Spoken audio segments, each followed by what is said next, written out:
In the early hours of a Friday morning in September 1991, the small city of Jackson, Michigan, was beginning to stir. The sun had not yet risen, and the streets were quiet except for the occasional car passing through on its way to an early shift. It was the kind of morning where the air held the last traces of summer warmth, but you could feel autumn waiting just around the corner. 18-year-old Kevin Marshall was walking home. He'd spent the evening with friends, nothing unusual, just teenagers doing what teenagers do, hanging out, talking, laughing. Kevin was a senior at Jackson High School, well-liked, known for his easy smile and his love of basketball. He wasn't the kind of kid who got into trouble. He was the kind who helped his mother with groceries, who worked part-time at the local grocery store, who talked about maybe going to community college after graduation. He was just a few blocks from home when something happened. No one saw it. No one heard anything. But by the time the sun came up that Friday morning, Kevin Marshall was gone. His body was found later that day in a vacant lot on the west side of Jackson, not far from where he'd been walking. He'd been shot. Once. In the back of the head. Execution style, the police would later say. There was no robbery. His wallet was still in his pocket. His watch was still on his wrist. This wasn't about money. This was about something else. The city of Jackson, Michigan, was stunned. Kevin Marshall was just a kid. He had his whole life ahead of him. And now he was dead, killed in the most cold-blooded way imaginable. The community demanded answers. The police launched an investigation immediately. But as the days turned into weeks, and the weeks turned into months, those answers never came. For 26 years, Kevin Marshall's murder remained unsolved. The investigation went cold. The evidence sat in storage. And the person who pulled that trigger walked free, living their life while Kevin's family waited, hoped, and grieved. Until 2017, when a detective who refused to give up finally uncovered the truth. And when that truth came out, it wasn't just shocking, it was almost impossible to believe. Before we go any further into Kevin's story, I need you to do something. Take a moment and subscribe to this channel. Turn on notifications. Because the story you're about to hear isn't just about a murder. It's about what happens when a community refuses to forget. When a family refuses to stop asking questions. When one detective decides that a cold case from 1991 deserves the same attention as a crime that happened yesterday. We tell these stories because they matter. Because Kevin Marshall mattered. And because justice, no matter how long it takes, is always worth fighting for. Now, let's go back to Jackson, Michigan, in 1991, and understand who Kevin Marshall was before that September morning changed everything. Jackson, Michigan, sits in the south-central part of the state, about an hour west of Detroit and an hour east of Kalamazoo. In 1991, it was a city of about 37,000 people, a place built on manufacturing and blue-collar work.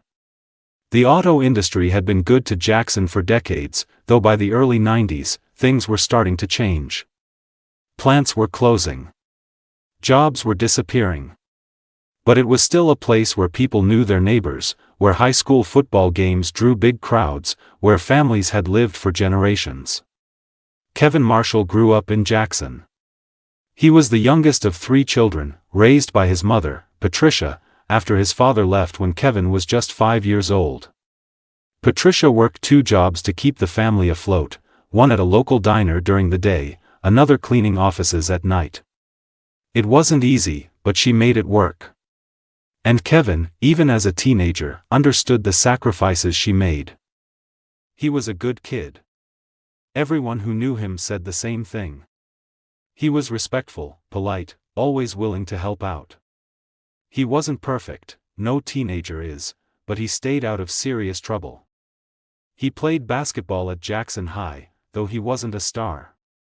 He worked at the grocery store on weekends and after school, saving money for a car. He had friends, a girlfriend, dreams of maybe studying business or working in sports management someday. On the evening of September 12, 1991, Kevin left his house around 7 o'clock to meet up with some friends. His mother reminded him not to stay out too late, he had school the next day. Kevin smiled, told her he'd be home by midnight, and walked out the door. It was the last time Patricia Marshall saw her son alive. Kevin spent the evening at a friend's house on the north side of Jackson. There were 4 or 5 of them there, just hanging out, listening to music, playing video games. Nothing unusual. Nothing that would raise any red flags. Around 11:30, Kevin decided it was time to head home.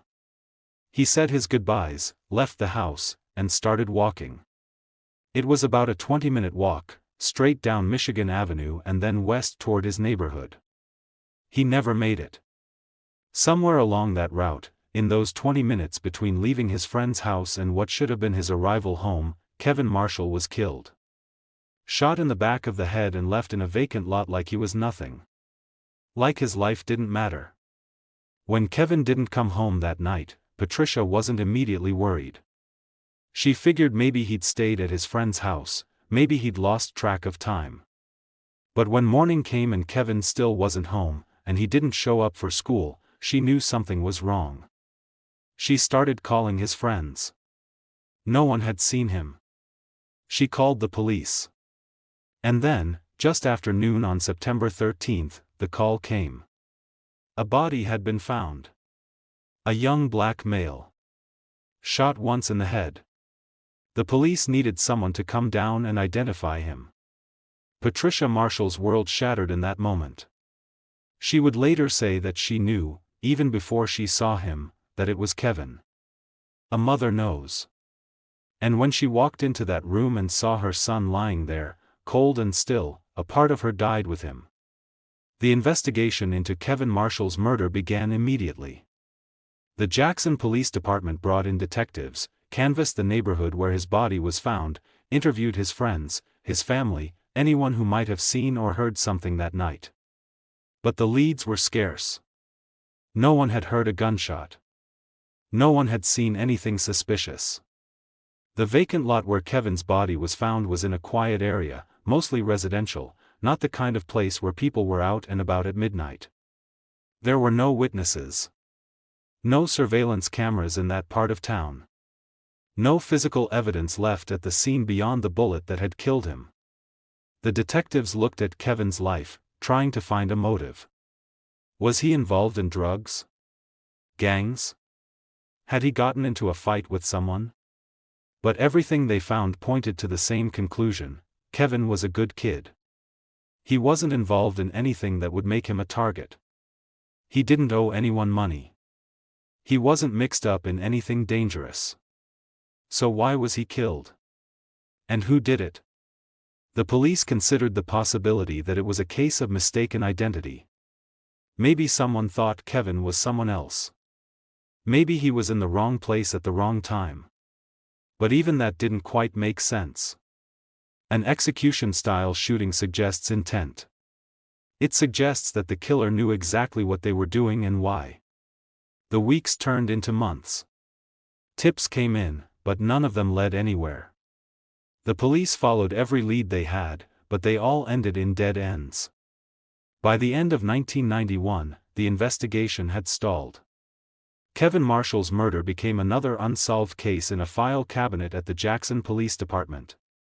For Patricia Marshall, the pain was unimaginable. Not only had she lost her son, but she had no answers. No justice. No closure. Just questions that would haunt her for the next 26 years. In the years that followed Kevin's death, his family did everything they could to keep his memory alive. Patricia spoke to the local news every year on the anniversary of his murder, pleading for anyone with information to come forward. She organized candlelight vigils in Kevin's honor.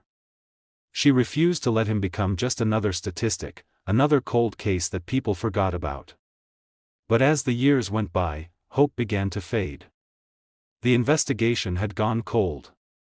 The detectives who had worked on the case initially had retired or moved on to other assignments. New crimes demanded attention. Kevin's case file gathered dust. The community of Jackson moved on, as communities do. Not because they didn't care, but because life doesn't stop. People got married, had children, went to work, paid their bills. Kevin Marshall's name came up less and less. His story became something people remembered vaguely. Oh yes, that kid who was killed back in the 90s. Terrible thing. Did they ever catch who did it? No. Shame. But Patricia never moved on. How could she? Every birthday Kevin didn't celebrate, every holiday without him, every graduation, every milestone, they were all reminders of what had been taken from her. She kept his room exactly as it had been. His basketball trophies on the shelf. His posters on the wall. His shoes by the door. As if at any moment, he might walk back in and say, "Hey, Mom, I'm home." And then, in 2015, something changed. Detective Mark Callahan had been with the Jackson Police Department for 23 years. He'd worked homicides, robberies, assaults. He'd seen the worst of what people could do to each other. And like a lot of veteran detectives, he had a few cases that stuck with him. Cases that bothered him. Cases he thought about when he couldn't sleep at night. Kevin Marshall's case was one of them. Callahan hadn't been on the original investigation, he'd only been a patrol officer in 1991. But over the years, he'd heard about it. He'd read the file. And something about it gnawed at him. An 18-year-old kid, shot execution style, for no apparent reason. No witnesses. No suspects. Nothing. In 2015, Callahan was promoted to the cold case unit. It was a small unit, just 2 detectives tasked with reviewing unsolved cases and seeing if new technology or fresh eyes might lead to a breakthrough. One of the first files Callahan pulled was Kevin Marshall's. He spent weeks going through every page. Every interview. Every tip. Every dead end. And the more he read, the more convinced he became that something had been missed. Not because the original detectives were incompetent, they'd done solid work, but because sometimes, in the chaos of an active investigation, details get overlooked. Or witnesses don't come forward right away. Or people lie, and those lies don't get uncovered until years later. Callahan decided to start from scratch. He re-interviewed everyone he could find who had been connected to the case. Kevin's friends, his family, people who lived in the neighborhood where his body was found. Most of them didn't have anything new to offer. But then, Callahan talked to a man named James Porter. James Porter had been one of Kevin's friends back in 1991. He'd been at the house that night, one of the last people to see Kevin alive. The police had interviewed him back then, and he'd told them what everyone else had. Kevin left around 11:30, seemed fine, said he was heading home. Nothing unusual. But when Callahan interviewed Porter in 2015, something was different. Porter was older now, in his early 40s. He'd had a rough couple of decades, struggled with addiction, spent time in and out of jail for minor offenses. He'd cleaned up recently, gotten sober, started trying to turn his life around. And he was carrying a secret that had been eating at him for 24 years. Callahan didn't push too hard at first. He just asked Porter to walk him through that night again. What time did Kevin arrive? Who else was there? What were they doing? What time did Kevin leave? Porter answered the questions, but Callahan could tell something was off. Porter kept fidgeting, avoiding eye contact, his voice getting quieter. And then, almost out of nowhere, Porter said something that changed everything. "I should have said something back then. I was just a scared kid. But I should have said something." Callahan leaned forward. "Said something about what, James?" Porter took a deep breath. And then he told Callahan about Marcus Green. Marcus Green had been at the house that night. He was older than the rest of them, 23 at the time, and he wasn't really part of Kevin's friend group. He was James Porter's cousin, and he'd shown up uninvited around 10 o'clock. No one thought much of it at the time. Marcus was known to drift in and out of people's lives. He had a reputation: petty theft, some drug dealing, nothing too serious, but enough that people knew to be careful around him. Kevin and Marcus didn't really know each other. They'd met once or twice before, but they weren't friends. That night, according to Porter, Marcus and Kevin barely spoke. Kevin was focused on the video game he was playing. Marcus sat in the corner, smoked a cigarette, didn't say much. And then, when Kevin got up to leave, Marcus stood up too. He said he was heading out, same direction as Kevin, and they could walk together. Kevin shrugged, sure, why not? And the two of them left the house together. That was the last time anyone saw Kevin alive. Except for Marcus Green. Porter told Callahan that he'd always wondered about that. Why had Marcus suddenly decided to leave at the exact same time as Kevin? Why had he offered to walk with him when they barely knew each other? But back in 1991, Porter was 17 years old, and he was scared. Marcus Green wasn't someone you accused of anything. He had connections, people who would make your life difficult if you caused trouble. So Porter said nothing. He told the police that Kevin left alone. He kept Marcus's name out of it. And he'd been carrying that lie for 24 years. Now, in 2015, he wanted to set the record straight. Callahan immediately started looking into Marcus Green. It didn't take long to find him. He was still in Michigan, living about 30 miles outside of Jackson in a small town called Spring Arbor. He'd had a few more run-ins with the law over the years: assault, drug possession, probation violations, but nothing major. He'd managed to stay under the radar for the most part. Callahan pulled together everything he could find on Green. He reviewed old case files, talked to people who knew him, built a timeline of where Green had been in the months and years after Kevin's murder. And the more Callahan dug, the more suspicious things started to look. In October 1991, just a month after Kevin was killed, Marcus Green had left Jackson. He'd moved to Ohio, stayed there for a few years, then moved to Indiana, then back to Michigan. He'd been constantly on the move, never staying in one place for very long. That wasn't definitive proof of anything, but it was a pattern. People who run tend to have a reason. Callahan also found out that Green had been questioned briefly by police in 1991, but only as part of the general canvassing of people in Kevin's orbit. Green had told the detectives he didn't know Kevin well, hadn't seen him that night, didn't know anything. And because there was no evidence tying him to the crime, the detectives had moved on. But now, with Porter's statement, Callahan had a new lead. He knew that Green had been with Kevin that night. He knew Green had lied to the police. And he knew that Green had left town shortly after the murder. It wasn't enough to arrest him. Not yet. But it was enough to bring him in for questioning. In March 2016, Callahan and another detective drove out to Spring Arbor and knocked on Marcus Green's door. Green answered, and when Callahan identified himself and asked if Green would be willing to come down to the station to answer some questions about an old case, Green didn't refuse. He didn't ask for a lawyer. He just nodded, grabbed his jacket, and got in the car. That was the first sign that Callahan was on the right track. Innocent people ask questions. Guilty people comply. The interview took place in a small room at the Jackson Police Department. Callahan started slow, asking Green about his life, where he'd been over the years, what he'd been up to. Green was calm, cooperative, didn't seem nervous.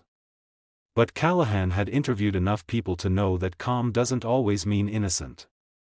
Sometimes it means someone's been rehearsing their story for a long time. Then Callahan brought up Kevin Marshall. "Do you remember him?" Green said he did, vaguely. They'd met a couple of times. Tragic what happened to him. Callahan asked if Green had seen Kevin the night he was killed. Green paused. Just for a second, but it was enough. Then he said no, he hadn't seen Kevin that night. He'd been at a different friend's house. Callahan let that sit for a moment. Then he told Green that they had a witness who said otherwise. A witness who said Green and Kevin had left the house together that night. That they'd walked in the same direction. Green's expression didn't change, but Callahan saw his jaw tighten. Green said the witness was mistaken. Maybe they were confusing him with someone else. He wasn't there. Callahan pressed. Why would someone lie about that? What reason would they have? Green shrugged. People misremember things. It was a long time ago. The interview went on for hours. Callahan kept circling back, asking the same questions in different ways, pointing out inconsistencies, applying pressure. And slowly, Green's story started to crack. He admitted that maybe he had been at the house that night. Maybe he did leave around the same time as Kevin. But that didn't mean anything. They'd walked in the same direction for a block or two, and then they'd gone their separate ways. Green had gone to his girlfriend's house. Kevin had kept walking. That was it. But Callahan wasn't buying it. Why hadn't Green mentioned this in 1991 when the police questioned him? Why had he lied? Green said he didn't want to get involved. He had his own problems back then. He didn't need to be tangled up in a murder investigation. Callahan leaned forward. Marcus, the only reason someone lies about being with a murder victim on the night they were killed is because they had something to do with it. You understand that, right? Green stared at him. And for the first time, Callahan saw fear in his eyes. I didn't kill him, Green said quietly. Then tell me what happened. And after a long silence, Marcus Green started talking. According to Green, he and Kevin had walked together for a few blocks. They didn't talk much. Kevin was on his way home. Green said he was heading to his girlfriend's place. But then, Green said, they ran into someone.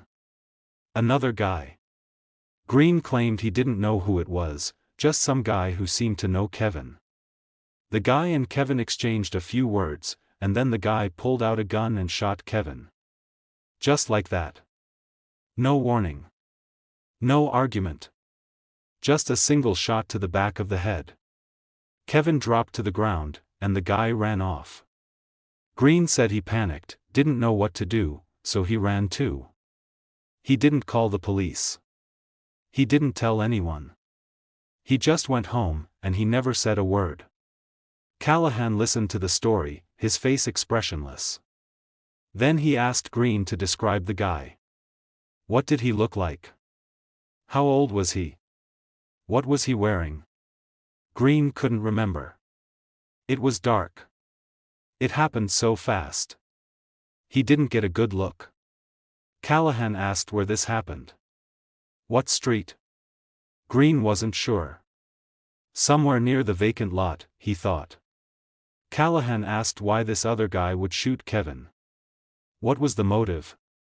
Green didn't know. Maybe it was a robbery. Maybe they had some kind of beef. He didn't know. Callahan sat back and let Green's story hang in the air. And then he said, Marcus, you know I don't believe a word of that, right? Green didn't respond. You were there, Callahan continued. You were with Kevin.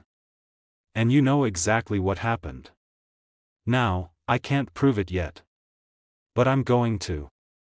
And when I do, you're going to be charged with murder. So here's what I'm offering you, tell me the truth right now, and maybe we can work something out. Keep lying, and you're going to spend the rest of your life in prison. Green looked down at his hands. For a long moment, he didn't say anything. And then, in a voice so quiet Callahan almost didn't hear it, he said, it was an accident. Over the next hour, Marcus Green told Callahan what really happened that night in September 1991. He and Kevin had been walking together. They'd been talking, just small talk, nothing important. And then, out of nowhere, Green said something, he wouldn't say exactly what, but it was something that Kevin took offense to. They started arguing. The argument escalated. Kevin pushed Green. Green pushed back. And then, Green said, he panicked. He had a gun on him that night. A .22 caliber pistol that he'd been carrying for protection. He pulled it out, not because he intended to use it, but to scare Kevin, to get him to back off. But Kevin didn't back off. Kevin laughed, said Green wasn't going to do anything, called him a coward. And then, Green said, the gun went off. He didn't mean to pull the trigger. It was an accident. The bullet hit Kevin in the back of the head. Kevin dropped instantly. Green stood there, frozen, staring at Kevin's body on the ground. And then, reality set in. He'd just killed someone. He was going to prison. His life was over. So he ran. He dragged Kevin's body into the vacant lot, trying to hide it, trying to buy himself time. Then he got rid of the gun, threw it in the Grand River, he said, and went home. He told himself it was an accident. It wasn't murder. He hadn't meant to do it. But he knew no one would believe him. So he kept quiet. He lied to the police. And he spent the next 26 years trying to forget. But he never could. Callahan listened to all of this, taking notes, recording every word. And when Green was finished, Callahan asked him one more question. Why now, Marcus? Why are you telling me this now? Green looked up, his eyes red. Because I'm tired, he said. I've been carrying this for 26 years. I'm tired of running. I'm tired of lying. I just want it to be over. Marcus Green was arrested and charged with second-degree murder in the death of Kevin Marshall. The news hit Jackson like a shockwave. After 26 years, there was finally an answer. Finally, someone was being held accountable. But the reaction was complicated. Some people were relieved. Finally, justice for Kevin. Finally, his family could have some closure. But others were angry. 26 years. Kevin's mother had waited 26 years for this. She'd spent more than half her life not knowing who killed her son. And now, when the truth finally came out, it was almost too late. The damage had been done. The years of pain and uncertainty couldn't be undone. Patricia Marshall, now in her 60s, spoke to reporters outside the courthouse after Green's arraignment. She was composed, dignified, but you could see the weight of those 26 years in her eyes. I always knew this day would come, she said quietly. I never gave up hope. I told Kevin every night that I would find out who did this to him. And now I know. It doesn't bring him back. It doesn't give me back those 26 years. But it means something. It means Kevin mattered. It means his life wasn't forgotten.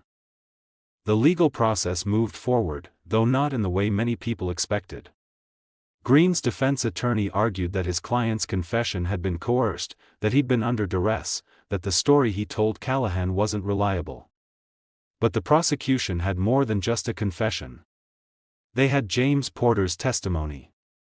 They had the timeline. They had Green's own inconsistencies from 1991.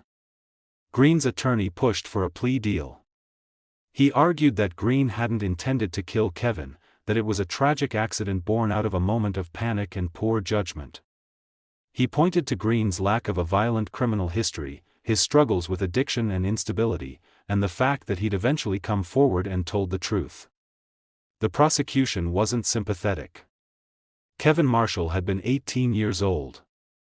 He'd been walking home. And Marcus Green had shot him in the back of the head and left him in a vacant lot like trash. Accident or not, that was murder. In the end, a plea agreement was reached. Marcus Green pled guilty to voluntary manslaughter. In exchange, the prosecution agreed not to seek a life sentence. In November 2017, Green was sentenced to 20 to 30 years in prison. It wasn't the outcome everyone wanted. Some people thought it was too lenient. Kevin's family had wanted a murder conviction. They'd wanted Green to spend the rest of his life behind bars. But Patricia Marshall stood in that courtroom and accepted the sentence because, as she said, "At least now I know. At least now Kevin can rest." The resolution of Kevin Marshall's case sent ripples through Jackson and beyond. For the community, it was a reminder that cold cases don't have to stay cold. That even after decades, justice can still be found. That the passage of time doesn't erase the truth. For law enforcement, it was a validation of the work that Detective Mark Callahan and the Cold Case Unit had done. They'd taken a case that had been forgotten and brought it back to life. They'd found a witness who was finally ready to talk. They'd confronted a killer who had been hiding in plain sight. And they'd given a family the answers they'd been waiting 26 years to hear. But for Patricia Marshall, the resolution was bittersweet. She finally knew who killed her son. She finally had a name, a face, a reason. But Kevin was still gone. And no amount of justice could bring him back. In the years since Green's conviction, Patricia has continued to be an advocate for cold case victims and their families. She speaks at events, works with law enforcement, and shares Kevin's story with anyone who will listen. Not because she wants sympathy, but because she wants people to remember that behind every cold case is a family still waiting for answers. Still hoping. Still grieving. She's also worked to establish a scholarship fund in Kevin's name at Jackson High School. Every year, a student who demonstrates kindness, community involvement, and a love of basketball receives the Kevin Marshall Memorial Scholarship. It's a small thing, but it keeps Kevin's memory alive in a positive way. It ensures that his life is remembered for more than just how it ended. The story of Kevin Marshall is a story about time. About how it can bury the truth, but also how it can eventually bring it to light.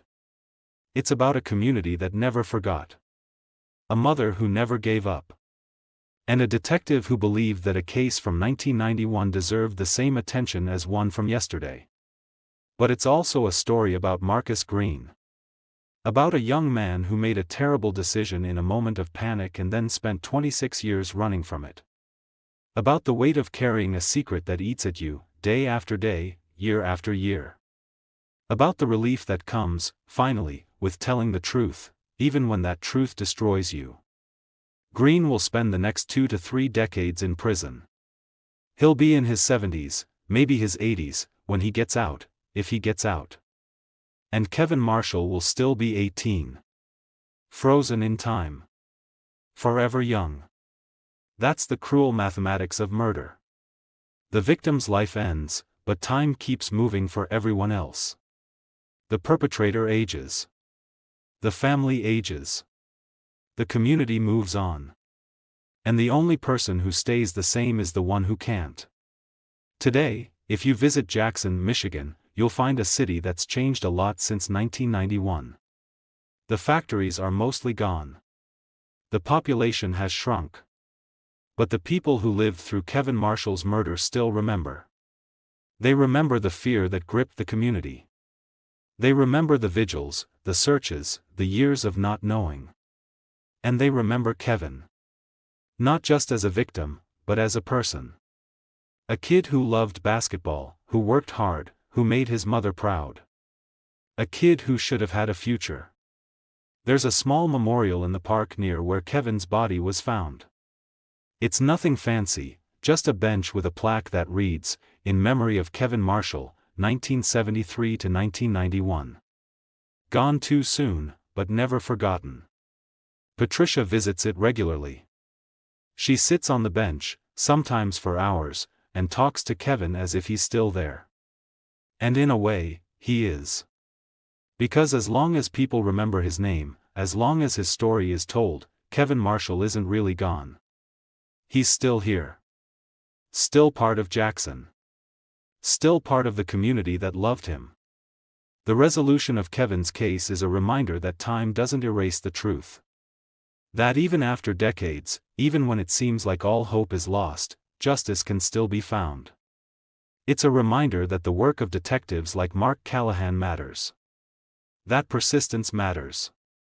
That refusing to give up matters. But it's also a reminder of the cost. Patricia Marshall waited 26 years for answers. 26 years of sleepless nights, of unanswered questions, of wondering if she would die without ever knowing who killed her son. And even now, with Marcus Green in prison, the pain hasn't gone away. It's just changed shape. Justice came. But it came too late to undo the damage. Too late to give Patricia back those 26 years. Too late to let Kevin grow up, fall in love, have a family of his own. That's the reality of cold cases. Even when they're solved, the passage of time has already taken its toll. The wounds are old and deep. And no verdict, no sentence, no confession can fully heal them. But still, justice matters. It matters because it says that Kevin's life had value.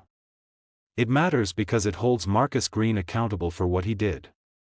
It matters because it gives Patricia a measure of peace, however incomplete.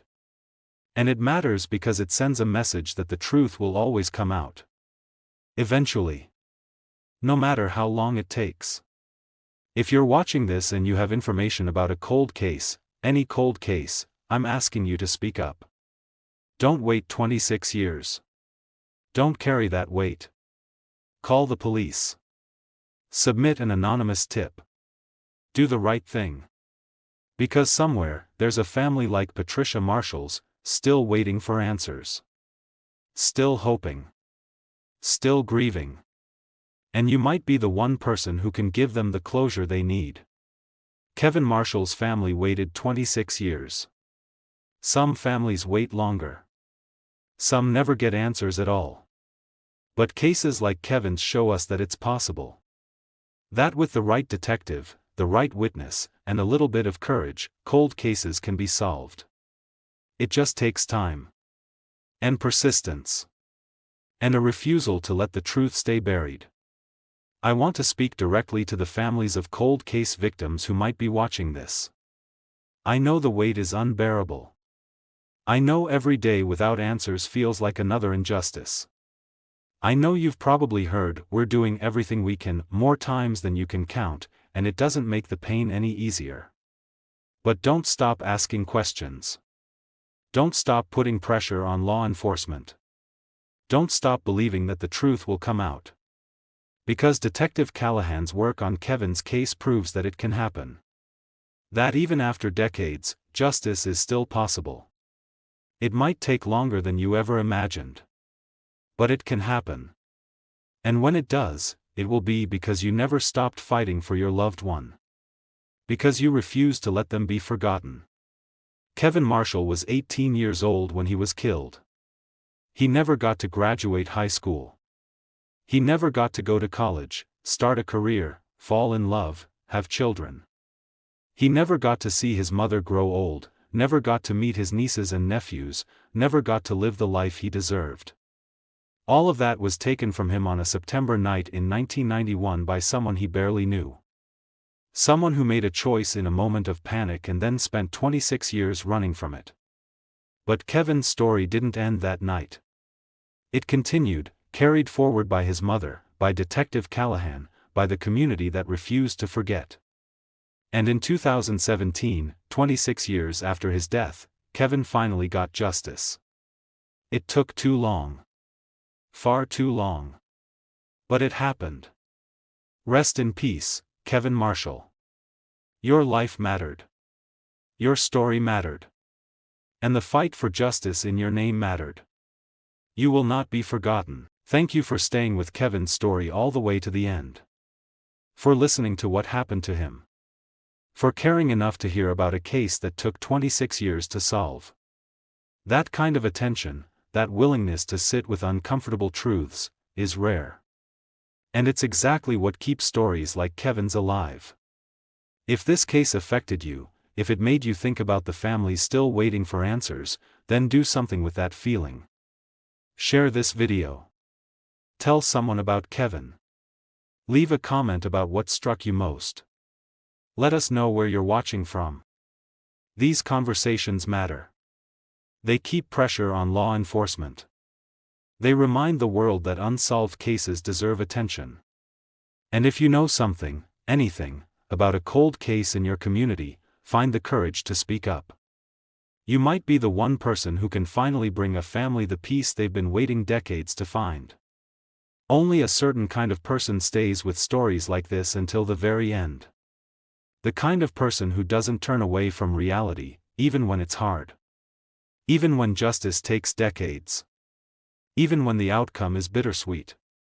Those people understand that truth matters more than comfort. Some stories change you. This channel exists for those stories. Subscribe so you don't miss the next one.